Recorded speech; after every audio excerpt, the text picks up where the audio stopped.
क्या? Hello everyone, good morning बच्चों। आज हम प्रॉफिट एंड लॉस की बात करते हैं। प्रॉफिट लॉस होता क्या है? बहुत सारे बच्चों को यही समझ में नहीं आता अभी कि प्रॉफिट लॉस किसे कहते हैं। तो सबसे पहले छोटी सी यूनिट से बात करेंगे। छोटी सी यूनिट क्या है? लाभ और हानि। लाभ और हानि होती क्या है, हम कैसे पता लगाते हैं कि लाभ और हानि किसे कहते हैं? तो मैंने एक एग्जाम्पल लिखा हुआ है, आप थोड़ा इसको गौर से देखिए कि लाभ और हानि हम पता कैसे लगाएंगे। जैसे इसमें लिखा हुआ है कि मैंने कोई चीज, यानी दुकानदार है, एक सर्कल में मैंने बना रखा है कि दुकानदार है, और दुकानदार मैंने किसी चीज को 600 रुपए में खरीदा, यानी कोई भी चीज आई बॉट इट फॉर ₹600, मैंने इसे 600 रुपए में खरीदा और इसे मैं आगे जो बेच रहा हूं, यानी कि and will sell it for ₹610, यानी मैंने इसे आगे जो बेचा या मैं इसे बेचूंगा आगे वो 610 रुपए में बेचूंगा। तो ये हम पता कैसे लगाएंगे कि मुझे इसमें फायदा हो रहा है या नुकसान हो रहा है? तो मैंने एक संक्षिप्त में छोटा सा एग्जांपल लिखा हुआ है, इसको जरा ध्यान से देखिए। इफ सीपी लेस देन है एसपी से, then you made a profit. मतलब अगर कॉस्ट प्राइस यानी मेरा क्रय मूल्य, अगर क्रय मूल्य मेरा विक्रय मूल्य से कम है या विक्रय मूल्य मेरा क्रय मूल्य से ज्यादा है, तो हम यहाँ पर प्रॉफिट फाइंड करेंगे। मान के चलो आपने कोई चीज 50 रुपए की खरीदी और मैं उसे आगे 60 रुपीज में बेच रहा हूं, यानी 50 रुपए में खरीदी हुई चीज मैंने 60 रुपए में बेची, तो क्रय मूल्य मेरा कितना था?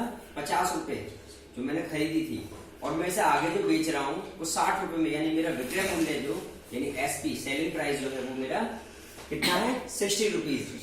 तो इसका मतलब हम कंपैरिजन कर सकते हैं कि हमारा जो प्राइस है, सेलिंग प्राइस जो है वो कॉस्ट प्राइस से ज्यादा है, यानी कि हमें वो प्रॉफिट हो रहा है। तो प्रॉफिट के फॉर्मूले में हम कैसे इसको लिखेंगे? यानी एसपी माइनस सीपी, यानी selling price minus cost price. It means अगर मैंने कोई चीज 50 रुपए की खरीदी है, मेरा कॉस्ट प्राइस क्या है? कॉस्ट प्राइस जो है वो 50 रुपए है और सेलिंग प्राइस जो है वो मेरा 60 रुपए है।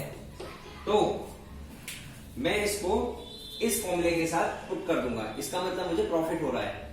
अगर मैंने कोई चीज 50 रुपए की खरीदी और वो मैंने आगे 50 रुपए की ही बेच दी, तो सिंपल सी बात है कि मुझे वो ना तो उसमें कोई फायदा हुआ ना ही कोई नुकसान। तो इसका मतलब then you are in no profit और नो लॉस, मतलब मुझे ना तो इसमें कोई फायदा हुआ ना ही कोई नुकसान हुआ है। ठीक है। इसी प्रकार एक और फॉर्मूला मैंने लिखा हुआ नीचे कि मैंने कोई चीज 50 रुपए की खरीदी, यानी मेरा कॉस्ट प्राइस क्या था? वो 50 रुपए, और मैंने आगे उसे 40 रुपए में सेल कर दिया, तो इसका मतलब मुझे वो पैसे कम प्राप्त हुए, जिसका मतलब मुझे वहां पर लॉस हुआ, यानी कॉस्ट प्राइस मेरी ज्यादा थी और सेलिंग प्राइस मेरी कम। तो इसका मतलब मुझे क्या हुआ? वहां पर लॉस हुआ। तो लॉस के केस में हम क्या लिखेंगे? Cost price minus selling price. तो इस तरीके से हम अपनी, पहले तो हमें ये जानना बहुत जरूरी है प्रॉफिट लॉस के फॉर्मूले में कि हमें उस चीज में फायदा हो रहा है तो हम कौन सा फॉर्मूला लगाएंगे, और अगर हमें नुकसान हो रहा है तो हम कौन सा फॉर्मूला यूज करेंगे। क्योंकि बहुत सारे बच्चों को परेशानी कहाँ आती है कि हमें यही नहीं पता कि हम प्रॉफिट कहाँ पर लगाएंगे फॉर्मूला और लॉस वाला फॉर्मूला कहाँ पर लगाएंगे। तो यहाँ पर मैंने कुछ साइन लेके लिखा हुआ है, ये sign greater and less than दोनों में यूज होता है। कैसे? जिधर साइड चौंच बनी होती है, जिसके साइड को चौंच बनी होती है इसमें, वो कम माना जाता है, यानी वो लेस देन में होता है, और जिसकी साइड में मुंह खुला होता है वो वाली साइड वो बड़ी मानी जाती है। अगर हम इसमें फाइंड करें कौन सा बड़ा है कौन सा छोटा है, तो हम पता लगा सकते हैं क्या कि यहाँ पर कॉस्ट प्राइस छोटा दिखाया गया है, यहाँ पर सेलिंग प्राइस बड़ा दिखाया गया है। ठीक है। तो इस केस में कॉस्ट प्राइस छोटा है और सेलिंग प्राइस बड़ा है, यानी कि 50 रुपए की मैंने कोई चीज खरीदी और 60 रुपए में यदि वो बेच दी है तो मुझे इसमें फायदा हो रहा है। तो इसका सिंपल सा फॉर्मूला क्या है? प्रॉफिट बराबर selling price minus cost price. It means मुझे 10 रुपीज का प्रॉफिट हो गया। इसी प्रकार अगर मुझे कॉस्ट प्राइस 50 रुपए दी हुई थी और यहाँ पर बराबर का साइन, बराबर मतलब ये वाली चीज बराबर है इसके, इट मीन्स कि कॉस्ट प्राइस भी मेरी 50 रुपए थी और सेलिंग प्राइस भी मेरी 50 रुपए थी, यानी क्रय मूल्य भी मेरा 50 रुपए था और विक्रय मूल्य भी मेरा 50 रुपए था, तो मुझे इसमें कोई फायदा और कोई नुकसान नहीं हुआ, यानी मैंने जितने की ली थी वो उतने में आगे सेल कर दी। ठीक है। इसी प्रकार इसमें भी मैंने दोबारा से समझाया कि इसके साइड अब मुंह इसका खुला हुआ है, यानी कि ये चीज बड़ी है और यहाँ पर ये चीज छोटी है। तो इसका मतलब मेरी कॉस्ट प्राइस 50 रुपए थी और मैंने इसे 40 रुपए में बेच दिया, तो इसका मतलब मुझे वहां पर नुकसान हुआ। इसका मतलब मेरा खरीदा यानी विक्रय मूल्य जो था, क्रय मूल्य जो था वो मेरा ज्यादा था सेलिंग प्राइस मूल्य से, मतलब विक्रय मूल्य से। तो यहाँ पर हम फॉर्मूला क्या लगाएंगे, लॉस के लिए फॉर्मूला हमारा कौन सा है, ये लॉस का फॉर्मूला है बेटा। तो लॉस के फॉर्मूले में हम क्या लगाते हैं, cost price minus selling price. ये समझ में आया आपको? मैं भी ऐसी और भी वीडियो लॉन्च करूंगा तो उसमें आप देखना, इसके आगे भी मैं चीजें बताऊंगा।